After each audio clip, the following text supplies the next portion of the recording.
अपनी रीति और नीति से काम करने वाली भाजपा की सरकार पूरे देश में है।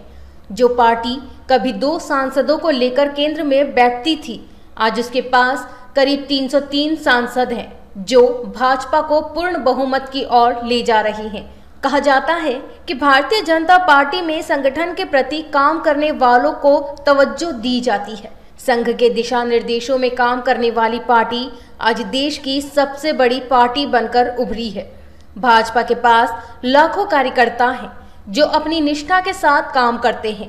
ऐसे ही एक कार्यकर्ता है नीमच जिले के जयसिंहपुरा निवासी वीरेंद्र पाटीदार। पाटीदार की राजनीति जीवन की शुरुआत सन 1990 से हुई, जब वो भाजपा के सक्रिय कार्यकर्ता थे। फिर सन 2000 में ग्राम पंचायत के सरपंच के पद पर आसीन हुए और गांव में विकास की गंगा बहाई। पाटीदार सरपंच के साथ साथ युवा मोर्चा के मंडल अध्यक्ष भी रह चुके हैं। बता दें कि पाटीदार का राजनीति जीवन काफी लंबा और संघर्ष भरा रहा है, लेकिन फिर भी अपने लक्ष्य प्राप्ति को लेकर वे डटे रहे। वीरेंद्र पाटीदार का नाम भाजपा के उन लोगों में से है जो जनसंघ के समय सक्रिय व निष्ठावान कार्यकर्ता रहे हैं। वीरेंद्र पाटीदार की सक्रियता को देखते हुए क्षेत्र के सांसद सुधीर गुप्ता ने जिला पंचायत में उनको सांसद प्रतिनिधि बनाया है।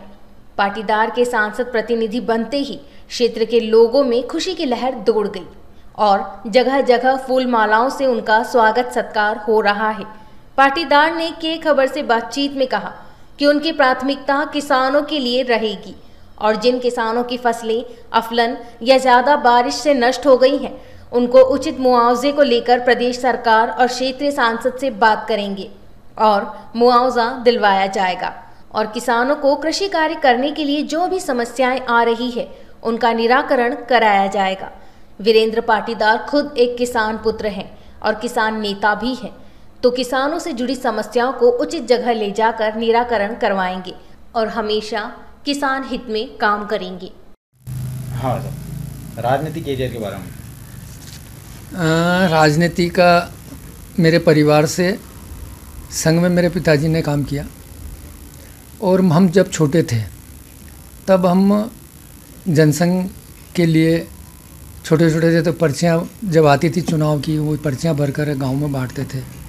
उसी समय से हमारे परिवार से एक विचारधारा मिली है संघ की और भारतीय जनता पार्टी जनसंघ की।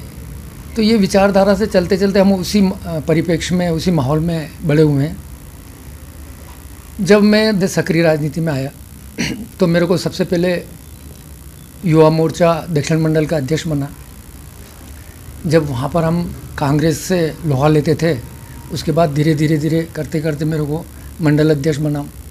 फिर उसके बाद मैं बहुत सारे दायित्वों पर रहा हूँ और इन दायित्वों पर रहते रहते पार्टी ने मेरे को जिला महामंत्री बनाया। तो कुल मिलाकर मेरे जीवन के 30 वर्ष के लगभग संगठन का काम करते करते रहा। तो अभी माननीय सांसद महोदय जी ने मुझे कहा कि आप मेरे प्रतिनिधि के रूप में जिला पंचायत में काम करेंगे। तो मैंने सांसद जी सर कहा कि मैंने कहा संगठन में काम करूं या आपके नेतृत्व में काम करें, कहीं भी हम पार्टी को विस्तार रूप देने के लिए मोदी जी के नेतृत्व में पूरा देश चल रहा है, माननीय शिवराज सिंह जी के नेतृत्व में पूरा प्रदेश चल रहा है। हमारे सांसद सुधीर जी गुप्ता जो कि गुजरात के सह प्रभारी हैं और उनको अभी एक बड़ा दायित्व दिया है। कानपुर में 17 ज़िले हैं, उस संभाग में भी उत्तर प्रदेश के आगामी चुनाव हैं, तो उस चुनाव के लिए उनको बहुत बड़ा दायित्व दिया गया है कि वहाँ पर उनको संगठन में काम करना है। और हमारे भारतीय जनता पार्टी के राष्ट्रीय सह कोषाध्यक्ष भी हैं, तो उनका काम बहुत ज़्यादा बढ़ जाता है।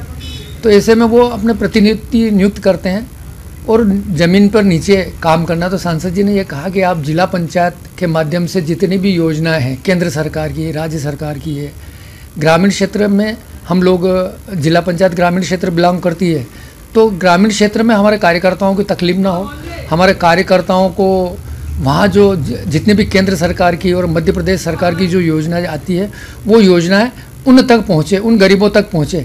तो हम लोग ये प्रयास करते हैं, प्रतिनिधि का दायित्व हमारा ये रहता है कि हम लोग नीचे तक प्रयास करके उस गरीब को जिसको मकान नहीं मिला है, जिसको गैस सिलेंडर नहीं मिला है ऐसी चीज़ों का हम नीचे जमीन कार्यकर्ता तक पहुंचाएं और कार्यकर्ताओं तक अपनी सरकार की योजनाओं का लाभ दिलवाने के लिए काम करें।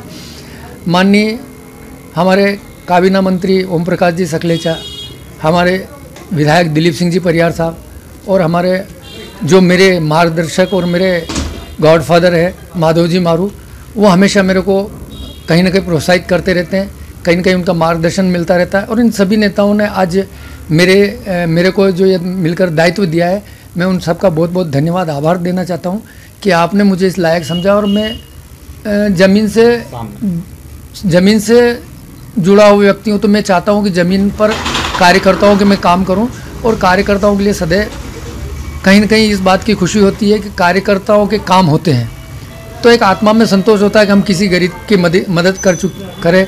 आज पंडित दीनदयाल जी उपाध्याय की जयंती है, तो पंडित दीनदयाल जी उपाध्याय ने ये कहा है कि चलो जलाए दीप वहाँ जहाँ अभी भी अंधेरा हो।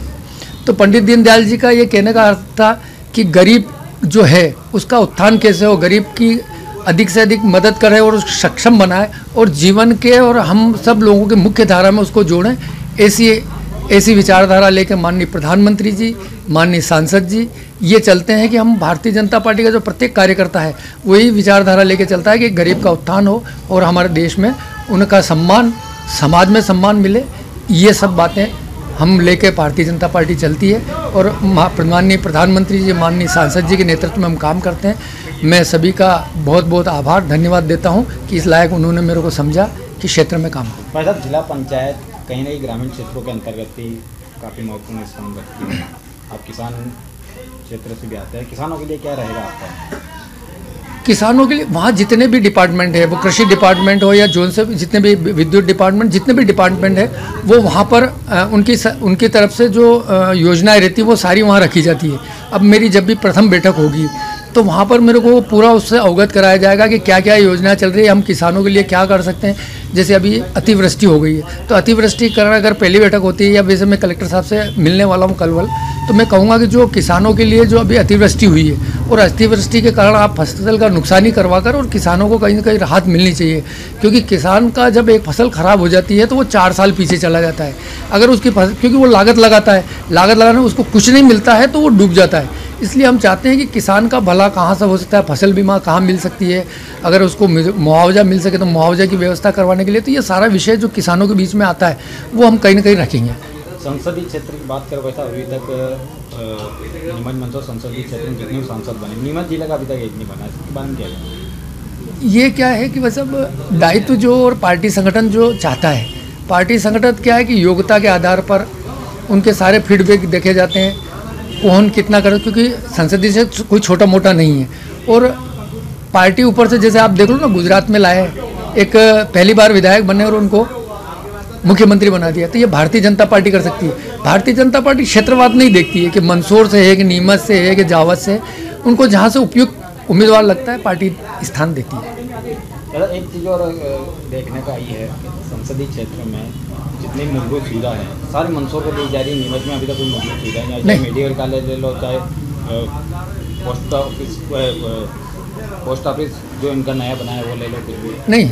मेरी सांसद जी से पहले भी चर्चा हुई, जैसे मेडिकल कॉलेज के बोल रहे हैं, तो जनता की मांग पर आप पत्रकार बंधुओं ने या जनता की, नीमच की जनता ने जैसी मांग करी तो सांसद जी ने भी उसको संज्ञान लिया और कहीं ना कहीं दिल्ली से उनको एक मेडिकल कॉलेज के लिए यहाँ पर प्रस्तावित करवाया। तो जनता का भी सहयोग है, तो सांसद जी ने उस बात को रखा है। विपक्षी पार्टियों का ऐसा भी आरोप रहता है कि सांसद जी केवल मंदसौर के सांसद ही नीमच के नहीं है। नहीं, सांसद जी ने बहुत सारे काम नीमच में करे हैं। अब मैं गिनाने बैठूंगा तो बहुत सारे जो केंद्र सरकार की योजना आती है तो सांसद जी लेके आते हैं, बड़ी बड़ी योजना लेके आते हैं, तो वो केंद्र सरकार की योजना मतलब सांसद जी ही उसमें कहीं ना कहीं रखते हैं, सांसद जी ही उसको अप्रूवल देते हैं। तो नीमच के लिए भी है, अब बहुत सारी योजना है, उनका लेंगे तो अपन बहुत बड़े विस्तार में जाना पड़ेगा, परंतु जितने भी केंद्र सरकार की योजना है वो बिना सांसद जी की रिकमेंड के नीमच में भी नहीं लागू होगी तो मंदसौर में भी लागू। तो सांसद जी पूरा संसदीय क्षेत्र का ध्यान रखते हुए काम करते हैं। एक किसान नेता को सांसद प्रतिनिधि बनाया, किस तरह देखते हैं आप?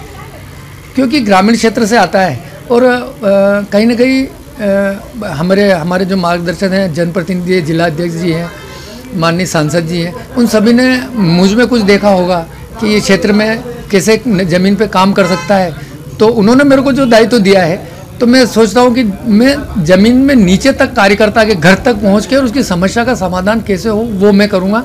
और सांसद जी ने यही मेरे को उद्देश्य लेके भेजा है कि आप नीचे तक जाओ मेन, क्योंकि वो अब राष्ट्रीय स्तर के नेता है, राष्ट्रीय स्तर पर काम करते हैं, तो कहीं ना कहीं उनका सोच भी है कि नीचे जाकर कार्यकर्ता कम से कम हमारा प्रतिनिधि जाए और उन कार्यकर्ताओं के बीच में सांसद वो जो भी समस्या आएगी तो मेरे को सांसद जी के लायक समस्या होगी तो सांसद जी को बताऊंगा, हमारे दिलीप सिंह जी परिहार विधानसभा क्षेत्र की हो तो विधायक जी को बताऊंगा। तो ये सारी एक पार्टी संगठन देता है हमको, वो काम करेंगे।